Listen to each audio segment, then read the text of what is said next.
This is why I think Fiji will make it to the semi-finals of the Rugby World Cup 2023. Wow.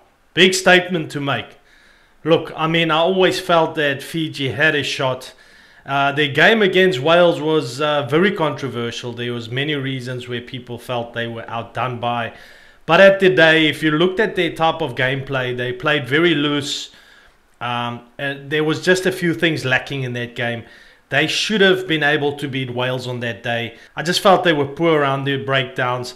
They were isolating a lot. They weren't, retaining their first phase, second phase ball, not playing a more structured game. This was a totally different story against Australia. But I mean, it's a very big statement to make when you're looking at all these teams and you're like, now we know what Simon Louis has done with this team. It's been amazing, but I felt that, that's the one thing that they needed to do, the coach needed to do, is just get the Fijians to slow down the game a little bit. Use the kicking game as well as the other teams do, just to get that territorial advantage and to just be very competitive in the breakdowns and not isolate. And Louis has done an amazing job in this game against Australia. I mean, the first time in 69 years that the Fijians beat the Australians. And they're going to be breaking more records if they keep playing like they played this last game against Australia. Now, why am I saying that I think they will make the semi-finals of this World Cup? Well, let's have a look firstly at the pools. If we look at these pools, you can see the big game, as we know. The first thing I have to say is, you got to remember that Fiji has played both of the big games they needed to play. Now, you always knew if Fiji wanted to have any shot at making it out of this pool, they had to beat one of the other two so-called first-tier nations, which would be Wales or Australia. They ran in Wales really close, and they beat Australia pretty convincingly. So they got that one win, and that is why I'm saying, because they got that one win, I feel that this is going to be, the opportunity to move on in these pools and move into the quarterfinals. And the reason why I'm saying that is, if you look at Australia and Wales, the big game's only coming up this weekend. And the kind of psychological pressure that is now on Eddie Jones, and already his personality, and the way that he keeps putting more and more pressure on this young Australian side. He's picked a really young side, and I think he's expecting maybe sometimes too much from these guys too quickly. And I don't know if there's really within the team the respect that there needs to be for Eddie Jones. Eddie Jones are very kind of like demands respect. So if you really look at it, I mean, Australia's got to beat Wales. If Australia don't beat Wales, that means that, Wales will be the best performing by far in this pool. They'll go through top. But because Australia will have 2 losses, Fiji will win this. I just don't see Fiji dropping a game versus Georgia or Portugal with their current form. And if you just look at a team like Wales, Wales has got Gatland, and they've shown that experience. I felt that is the big thing for Wales. They reverted back to old school type Wales rugby, and it's very good World Cup type rugby to play to actually win games, grind it out. Australia has gone for this whole new approach, more of a running type game, a lot of a kicking type game, with Eddie Jones trying something new with these guys. And I think with time he can develop this team, but I think it's premature for this World Cup. And that's where I feel that, say Wales beat Australia this weekend, which could very much happen, then Fiji's going through to the quarterfinals as the runners-up. Say Australia beats Wales, then you'll say, okay, but hold on, now the pool is open again. It might not say Fiji's going to make it. Well, there's still going to be a lot of pressure on Australia. The main reason why I'm saying a lot of pressure on Australia is, they're not going to have a big scoring game this weekend against Wales. It's not going to just be a try fest. I think a lot of people would like to see that and would love that from a Wallabies perspective. But let's be honest, it's going to be a tight game where Fiji will now move on. They've actually got a week to rest. And then only on the 1st of October do they play Georgia, and then obviously the last game against Portugal. They've got no real serious injuries that we know of. Currently the team is pretty good. They've got great form. Tanila Topu will be out for this game.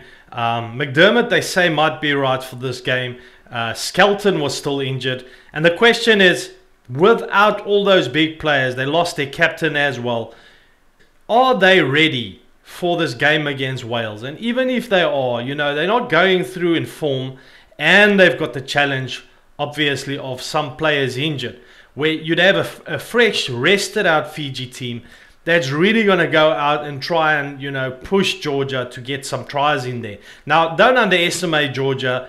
Georgia's a good team, but if Fiji don't, you know, go and play and revert back to a very, very loose game, they can beat Georgia quite convincingly. They should just stick to a much more structured game. Slow the game down a little bit. Make sure that they're always there for the breakdowns, to retain ball, keep ball in hand, hold on to possession.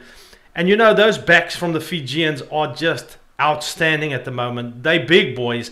And I can see how they'll break this Georgian line and score quite a bit of tries. Now, if they're going to be scoring, having high scoring games versus Georgia and versus Portugal, you just know that I don't know if the Australians will have the same type of wins. So number one, Australia's got to beat Wales. If they don't beat Wales, pretty much we can say Fiji's the runners up in the pool. If they beat Wales, they still have to go and beat Georgia, and they have to go and beat Portugal with higher scores than the Fijians. The Fijians are a pretty informed team. They're pretty fit, and they love running the ball. And I just think with their offload type of game, their running type of game, if they're clever in this game and they just keep their emotions intact and approach it in the right way, they can beat both of these teams quite far on the scoreboard. And that's why I think, you know, Fiji, in my opinion, will be the runners-up in this pool with Wales first. Now, that still doesn't say that, oh, that means they're going to do really well and make the semi-finals. Well, let's go look at the playoff. So what we know here is if Fiji finishes second in this pool, and they are the runners-up in this pool, they will be playing number one in Pool D for the quarterfinals. As you can see there, runners-up from Pool C will play the winner of Pool D on Sunday, 15 October. So that means, say it's Fiji, they will probably, it's looking more and more realistic that England will grind out their games and make it to a quarterfinal. But with that said, it's not been super convincing from England in all of their games. You know, they struggled against Japan. They still got Samoa to come. It doesn't mean that Samoa couldn't even beat them. But the fact is, Argentina was shocking in their first game. The fact is, it can either be England at the top of this pool or Samoa, Japan or Argentina. The way that the Fijians are playing right now, they can beat any of these teams, including England, in that quarterfinal. The only reason why they might lose these games is if the emotions take over and they start playing too loose. But as long as they just keep that balance between a good kicking game, stick to being very competitive in the breakdown, you know, playing through phases, retaining ball, very similar to what they did against Australia. If they do this and ongoing in this World Cup and they build on that and they want to be real contenders, they can definitely beat any of these teams. They've already proven that they can beat England, Samoa, Japan, Argentina. We know they can beat all those teams. And that's why I feel that Fiji can make it to a semi-final. And then if we take it after that, we know that then they will be facing the, let's say, so-called heavier weights from Pool A and Pool B. So we know then on the other side, Pool A and Pool B, we kind of can see who's the four teams that will be going through there. It'll be the Springboks, Ireland, France, and the All Blacks. And we know it can only be two of those teams that's going to go through. So that's only where they will really start facing some heavier weights in this competition. So for them to make it to a semi-final, and we know from a semi-final is one game away from the finals, anything could happen. They can make it to a final of a World Cup and even win a World Cup. It's a very, very tall order to ask that with the form that the Springboks are in, the form that the Irish are in, and we know the French with their full team. Look, their B team was shocking versus Uruguay. But, you know, with their A team and even the All Blacks, you know, come quarterfinals, semi-finals, they will be a different outfit in the sense that, you know, they will pick up their game. So it's going to be tough from a semis, but don't write them off. They have a shot. But the point that I'm trying to make, guys, is Fiji are in the best position they can ever be to make it to a semi-final of the World Cup. I believe if they come out of these pools, they get into a quarter, I think they'll win the quarters. I just have a strong feeling they'll win the quarters. They'll want to, you know, then make more history and prove to everyone just what Pacific Rugby is all about and how it has improved, you know, with them playing in Super Rugby. And, you know, from there, anything could happen when it comes to the semis and the finals. The fact is, it all comes down to two things. One is fate. If Wales beat Australia, they know they're in the quarters. Well, they don't know. They still got to go win their games, but they know they've got a really, really good shot. If Australia beats Wales, still the pressure's on Australia because they got to get a higher points aggregate or whatever and beat most teams with bonus points. And, you know, they do have some injuries. From a Fijian point of view, they're looking pretty strong. Not too many injuries. And we know they are more of a running style type team. So they can run up a lot of points against the likes of Georgia and Portugal. Georgia probably more of a challenge for them just because of Georgia's front pack. They will have to be strong up front. But from a backline point of view, they can demolish both of these teams and really run in a lot of tries with those big, you know, Nayakevo and Radradra, and then those wings, you know, Habasi. They've got such a good backline with so much danger, and they're such big guys that they can really run over people. So I just feel, in my opinion, after the Fijians beat the Australians, I think they've got a very, very good shot of making the semi-final. I might be wrong. I'm just putting a claim out there. That's what I think might happen. Guys, if you enjoyed this video, hit the subscribe button below.